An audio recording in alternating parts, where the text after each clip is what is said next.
Bonjour les amis, j'espère que vous allez bien. Aujourd'hui on se retrouve pour un autre concept. Donc vous savez très bien, donc je parle beaucoup d'entraînement sur la chaîne, donc comment optimiser l'entraînement, etc. Aujourd'hui on se retrouve sur une course sur Zwift que j'ai effectuée il y a quelques temps, que j'avais enregistrée sur le bureau, je voulais absolument vous la faire. Pourquoi? Vous savez très bien que je suis quelqu'un qui m'entraîne énormément sur Zwift. Pourquoi? Énormément d'intensité, permet d'avoir une forme assez rapide, c'est vraiment, voilà, optimal comme outil d'entraînement. Ici on se retrouve sur une course. Donc, course sur Zwift. Pourquoi? Parce que donc aujourd'hui on est dimanche matin. Je vais vous faire le montage, vous l'envoyer aujourd'hui directement.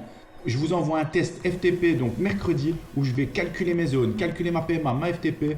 On va faire tout ça ensemble pour pouvoir lancer les entraînements. Je vais partir sur une série d'entraînements avec vous. Je vais tout vous prendre avec moi de A à Z. Vous allez voir, je vais vous expliquer tout. Ça va être une dinguerie. Aujourd'hui, on se retrouve sur cette fameuse course. Je vous explique, on vient de prendre le départ ici assez rapide sur Zwift. Les départs sur Zwift sont très rapides. On est à peu près 42 coureurs. C'est ça, oui, 42 coureurs. Aujourd'hui, c'est une course de championnat. Donc, c'est une course sur la BL13, un championnat que je participe. Course très importante parce que c'est des courses type sprint, c'est-à-dire on va être sur des courses beaucoup plus courtes. Donc on est sur des courses entre à peu près donc 20, ouais, il y a à peu près 10 et 15 km on va dire. Et on est sur des courses qui vont durer à peu près entre 12 et on va être une vingtaine de minutes maximum. Vous allez voir, très rapide. Donc là directement, je me place devant. Je savais absolument qu'aujourd'hui, il fallait que je vise donc un podium. Pourquoi? Parce que c'est des gars avec qui je roule assez souvent sur Zwift. Vous voyez ici donc les départs. Directement, c'est en file indienne. Pourquoi? Parce que ça a tapé directement très fort. On voit 172 pulsations. Je me suis replacé devant parce que en fait au départ, je pensais que ça allait sortir. Donc je m'étais dit, ouf, il faut que je me place vraiment absolument. Donc là, je suis en deuxième position. Je ralentis la cadence, on est à 300 watts. Donc course donc très courte mais très intense. Ça, on le sait très bien. Donc voilà. Là, j'attendais. Pourquoi? Je suis bien placé à l'avant du peloton, mais il ne fallait pas que je prenne trop le vent non plus. Donc, absolument, bien rester placé, suivre les coups. On voit ici que ça essaie de sortir. Je suis à 320 watts. Zwift, c'est un peu comme les courses en réalité. Ici, on est sur une course qui à peu près 10 km sur 60 mètres de dénivelé. Donc, ce n'est pas des courses très pentues, étant donné que c'est comme si ça faisait une course de 100 km sur 600 mètres de dénivelé, si on voulait revenir là-dessus. Ici, donc course extrêmement rapide qui en plus de ça va se finir sur un très gros sprint. Comme vous le savez, je suis quelqu'un qui adore les sprints, sauf que on va voir sur le final, ça va être une dinguerie encore une fois cette course. Attention, les courses Zwift à utiliser donc correctement, c'est-à-dire ne faites pas des courses tous les jours. Il faut vraiment réussir à bien gérer vos efforts. Pourquoi? Parce qu'il ne faut pas vous cramer non plus, mais les courses Zwift vous permettent de gagner énormément en forme, tout simplement parce que vous allez mettre de la grosse intensité dans vos séances et ce ne sera pas du temps perdu du tout. Donc là on voit, c'était donc une course que j'avais effectuée il y a quelques temps. Je l'avais enregistrée, en fait je suis tombé tout par hasard ici, je voulais vous préparer une vidéo, je suis tombé par hasard ici sur le bureau. Je me suis dit je vais le reposter absolument, comme ça ira bien avec la vidéo du mercredi où on va faire tous nos tests. Donc je gérerai toutes mes zones. Donc attention ici, on voit ça attaque devant. Du coup, c'est vraiment en grosse file indienne. Il y a un gars qui essaie de sortir. Donc on est remonté à 340 watts, 350 watts. Donc là, absolument bien tenir les roues. Sur Zwift, c'est un peu comme dans la réalité. Une fois que tu te fais lâcher des roues, l'aspiration est tellement importante que c'est très dur de revenir dans le groupe. Donc absolument être très vigilant là-dessus. Et toujours bien regarder et bien suivre les roues. Ici, on a déjà effectué 2,3 km en 3 minutes 30. Donc, on est sur des vitesses en km/h hallucinantes. Forcément, c'est des courses très courtes. Donc, vous allez voir les watts moyens à la fin de la séance. C'est hallucinant. J'avais, pour vous dire, la puissance normalisée de cette course. J'étais à 382 watts. 382 watts en puissance normalisée. C'est énorme. Ça avait duré à peu près 13 minutes. Donc, dingue. Donc, comme je vous expliquais, on fera le test donc mercredi. Donc, je vous enverrai la vidéo. Je le ferai. J'ai un petit peu plus de temps mercredi, donc je ferai tout ça. Mercredi, je vous enverrai la vidéo du test FTP PMA où on va calibrer nos zones. Je vous expliquerai un petit peu pourquoi, à quoi ça sert de le faire, etc. Même si je l'avais déjà fait dans la chaîne, mais en plus de ça, je vais vous lancer une série d'entraînements qu'on fera toute la semaine prochaine. Je vais vous taper tous des entraînements de fou. Vous allez voir, ça va être une dinguerie. Donc là ici, on est au 3e kilomètre, 3,2 km. Toujours on suit correctement les roues. On voit ici, on va arriver sur une arche. Une arche sur Zwift, c'est-à-dire qu'à chaque fois que tu passes une arche, tu gagnes un power-up. Power-up, ça te donne un bonus aéro ou un bonus d'aspiration comme on voit ici. Là, j'active mon bonus d'aspiration parce qu'on voit qu'on est à 540 watts. Donc forcément, ça a accéléré devant pour faire des écarts. Du coup, on voyait bien. Là, on n'était plus un gros groupe. Hein. Il y en a beaucoup qui se sont déjà fait lâcher. On doit être un groupe d'une quinzaine de coureurs, pas plus. Ça, directement, hein, dans toutes les étapes que vous allez voir. Et plus vous aurez des étapes où il y a du dénivelé, plus les groupes vont lâcher énormément et vous allez vous retrouver par petits paquets. Donc ça aussi, il n'y a rien à faire. Vous rentrez du boulot ou quoi que ce soit, vous n'avez pas le temps. Vous lancez une course Zwift, vous êtes motivé comme jamais. C'est beaucoup plus motivant que de rouler tout seul, il n'y a rien à faire. Donc déjà même pour ça, c'est une dinguerie. Ici, donc on arrive au 4e kilomètre. On va bientôt donc passer sur les sections super rapides du circuit. On voit, on est à 48 km/h. Ça essaye de sortir, là on voit donc il y a un gars qui essaie de sortir. Vous voyez, vous roulez avec toutes les nationalités. C'est ça aussi qui est bien, c'est vraiment international. Il y avait des gars donc, que je connaissais donc, dans la course, donc je savais très bien à peu près qui je devais absolument pas laisser sortir ou quoi que ce soit, parce qu'il y a des gars qui sont extrêmement puissants. Moi je joue beaucoup sur le sprint. Pourquoi? Je kiffe deux choses. Je kiffe le sprint sur 30 secondes et je kiffe le sprint au kilomètre. Pourquoi? J'ai une puissance qui est énorme sur les efforts qui vont à peu près de 30 secondes à 2 minutes. Par contre, je suis quelqu'un qui n'a pas l'explosivité. J'ai une très grosse explosivité, hein, mais sur des efforts de 15 secondes, je sais bien que je peux me faire battre beaucoup plus facilement. Donc moi, il me faut un effort, un sprint long. J'adore les sprints longs, c'est ce qui me va le plus et c'est ce que je kiffe le plus faire. Et sur Zwift, vous pouvez travailler ça énormément parce que forcément, il y a beaucoup de moments où, comme les courses en vrai, les gens vont attendre le sprint final. Ils vont attaquer, en général, tu lances ton sprint aux 350, 400, 450 derniers mètres. Mais du coup, on est sur des sprints qui vont durer à peu près 20 secondes, pas plus. Donc, moi, ce que j'aime bien, c'est partir quand même avant. Sachant que, voilà, ça, allez, tu es en sprint à 60 km/h, tu fais 500 mètres c'est en quoi? C'est en même pas 30 secondes. 500 mètres, tu fais ça en... Putain, je suis perdu là dans mes calculs parce que je regarde la course en même temps. On est parti là, on voit une attaque à 560 watts. On voit, là je perdais un petit peu d'écart, on voyait que j'étais à 4-5 mètres, donc faire très attention de bien tenir la roue. Vous voyez, donc je disais 1 km, on fait ça, donc à 60 km/h sur un sprint en 1 minute. Donc 500 mètres, si tu démarres aux 500 mètres, tu as 30 secondes d'effort. Et moi, c'est le minimum qu'il me faut.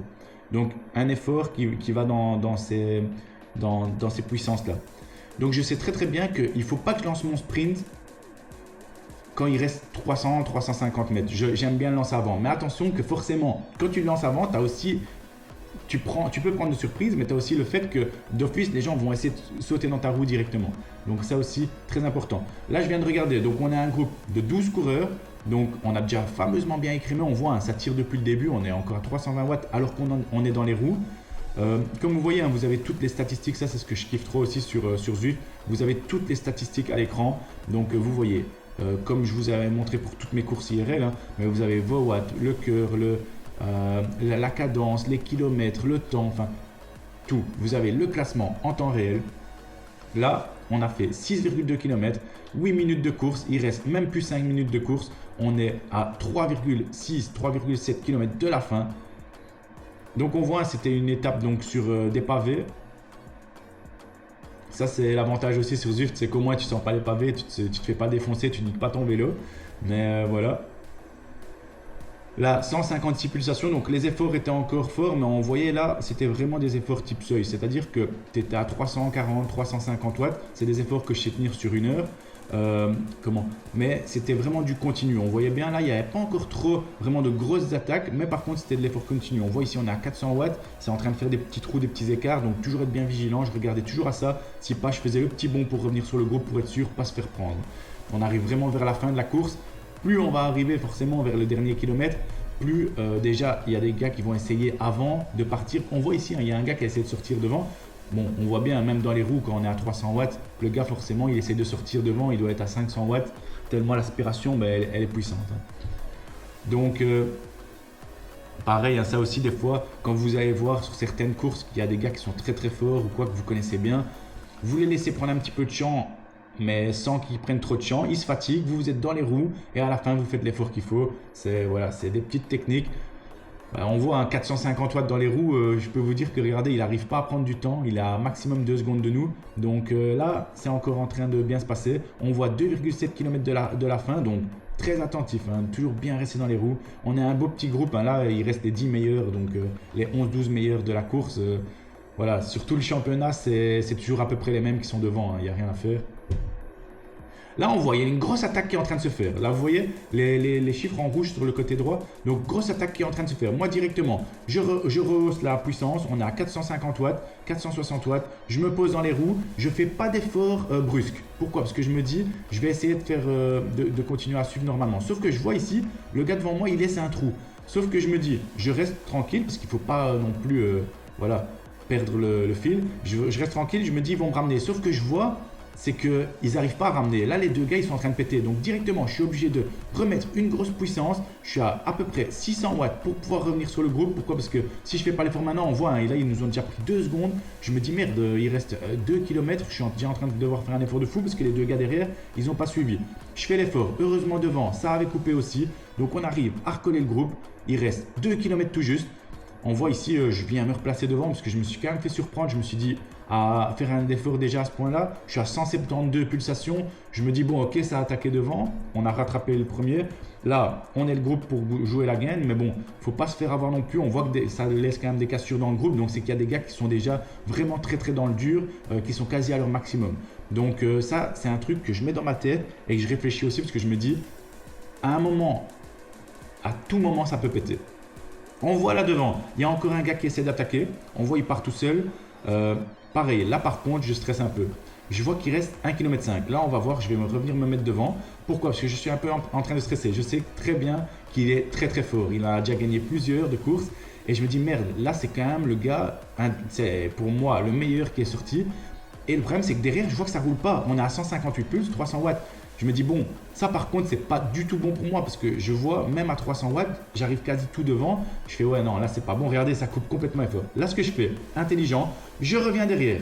Je me retape à 200 watts. Je me dis, c'est parti, je mets mon boost aéro, j'accélère à fond, je pars avec l'élan et là en fait je donne tout. Les 1 km à fond la caisse. Pourquoi? Parce que je vois que devant, il est déjà parti, il a déjà pris 6 à 7 secondes. Il fallait que je bouge maintenant tout de suite parce que sinon c'était mort. Même en partant maintenant, je me suis dit, ouais, ça va être dur. Je vois que derrière, ça lance à fond aussi, sauf que voilà, là je suis parti à 700-800 watts. Derrière, je prends vite 1, 2, 3, 4 secondes.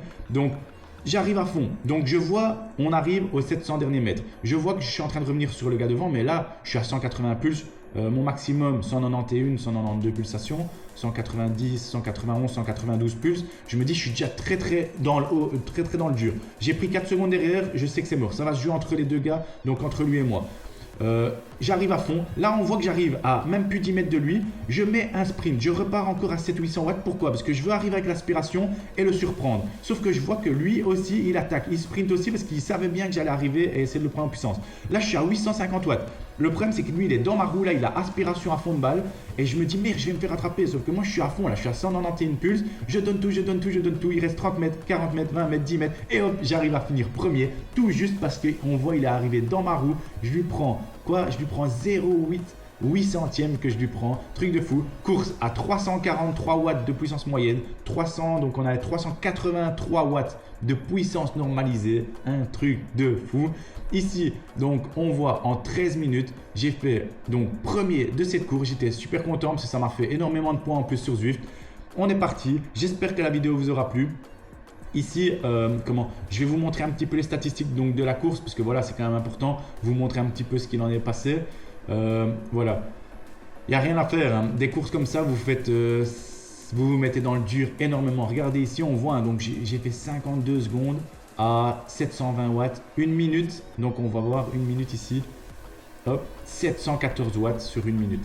Donc vraiment, je ne suis pas à mon record qui est de 760 watts, hein, mais même 714 watts. Je suis super content parce que j'ai vraiment bien poussé. 1 minute à 714 watts. Allez, c'est parti. J'espère que la vidéo vous aura plu. On se retrouve bientôt. Si elle vous a plu, n'oubliez pas de vous abonner, de liker, de partager. On se revoit mercredi pour le test FTP et PMA. plus vous mettre, donc je vous mettrai un petit peu le récap de la semaine qui arrivera avec tous les entraînements. On va avoir des entraînements de folie, ça va être vraiment ça va péter de partout. Je vous le dis direct, ça va péter de partout. Si vous n'êtes pas prêt à souffrir, c'est pas ici qu'il faut rester. Ici, ça va être à fond performance, entraînement, nutrition. On va faire tout ça. En plus de ça, je vous mets toutes mes courses du week-end. J'espère que ça vous plaît. On est parti. Je vous prépare ça tout de suite.